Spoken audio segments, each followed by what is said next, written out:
Իրանի Մինաբ քաղաքի աղջիկների տարրական դպրոցի ողբերգական հրթիռակոծությունից հետո աշխարհում ավելի ակտիվ սկսեցին խոսել մարդուն սպանելու նոր գործիքի, ավելի շուտ այդ գործիքի սխալների մասին։ Խոսքը արհեստական բանականության մասին է, որին էլ վերագրում են դպրոցի հրթիռակոծությունը։ Ծրագիրը ինքը չի խոսել դպրոցը, պարզապես խորհուրդ է տվել ամերիկյան հրամանատարությանն անել դա, վստահ լինելով, որ դպրոցն իրականում կարևոր ռազմական օբյեկտ է։ Ամերիկյան մամուլում հրապարակված հետաքննության համաձայն ծրագիրն այն կոչվում է Maven Smart System։ Ստեղծողն էլ բարձր տեխնոլոգիական Palantir ընկերությունն է։ Palantir-ը էլի կրկնում եմ նաև ունի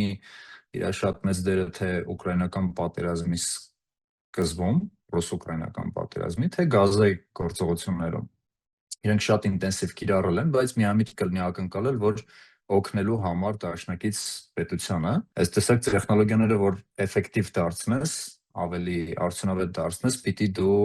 ակտիվ կոնֆլիկտներում գնաս, փորձարկես, այն ինչը չէր հասցրել փորձարկել։ Հենց Palantir-ին է վերագրվում Վենեսուելայի նախագահի առևանգման օպերացիան։ Այս ծրագրի շնորհիվ են պատերազմի առաջին օրերն ամերիկացիները սպանել Իրանի ռազմաքաղաքական առաջնորդներին։ Իսկ ինչպես է աշխատում այս ռազմական խորհրդատու արհեստական բանականությունը։ Կամայական բնույթի ինֆորմացիա ինքը ֆիլտրում է։ Ու երբ որ օրինակ դու տեսնում ես օդում կախված դրոնի տեսախցիկով, որ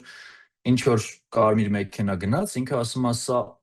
այսինչ տոկոս հավանականությամբ այսինչ մարդն է գնում։ Այս ծրագրի իսրայելական անալոգը Լավանդելն է եղել։ Գազայի մահրելի քաղաքացիական զոհերի պատճառը ըստ միջազգային մամուլի հրապարակումների հենց նա է։ Կար տվյալների վերլուծաբանների մի խումբ, որը ստուգում էր Լավանդելի առաջարկած թիրախները։ Նրանք պատահականորեն վերցրել են 37,000 նման առաջարկ եւ ստուգել յուրաքանչյուրին։ Նրանք հասկացել են, որ համակարգը երբեմն նշում է քաղաքացիական անձանց որպես թիրախ, այնուհետև որոշում է կայացվել թույլատրել հարվածներ այդ ցուցակի հիման վրա, առանց պատշաճ վերահսկողության։ Իսրայելի ղեկավարները տեղյակ են եղել, որ արհեստական բանականությունը հնարավոր է սխալ խորհուրդներ տա, սակայն թիրախների խոցումը եղել է շատ ավելի կարևոր, քան Գազայի քաղաքացիականների կյանքի պահպանումը։ Բանակում կար մի աղբյուր, ամեն օր նա 40-ից 50 տուն ռմբակոծելու հրաման էր տալիս։ Ես նրան հարցրի, թե որքան ժամանակ եք ծախսել Լավանդելի տրամադրած տվյալները ստուգելու համար, այդ տները ռմբակոծելուց առաջ, որտեղ հաճախ սպանվում են խաղաղ բնակիչներ։ Նա պատասխանել է.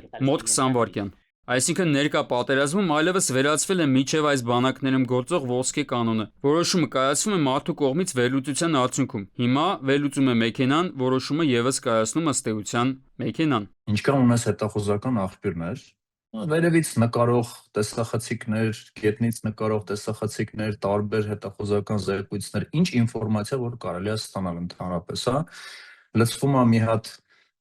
բազայի մեջ ու արհեստական բանականությունները տարբեր տեսակի, ինչ որ մեկը նկարի վրա մարդ է իդենտիֆիկացնում, ինչ որ մեկը տեքստային ինֆորմացիա մշակում է եւ այլն։ Հայաստանում այս պահին ակտիվորեն զարգանում է սուպեր համակարգիչների էկո համակարգն ու արհեստական բանականությունների մշակումով զբաղվող ընկերությունների թիվը տարեստարի բազմապատկվում է։ Մասնագետների կարծիքով այս ռեսուրսը պետությունը պետք է օգտագործի եւ նկատի առնելով իրանական պատերազմի փորձը արագ մշակի ռազմական ուղղվածության նման թվային գործիքներ, քանի որ գալիք պատերազմներում դրանք էական դեր են խաղալու։ Արմեն Նաթալյան, ժամը լրատվական։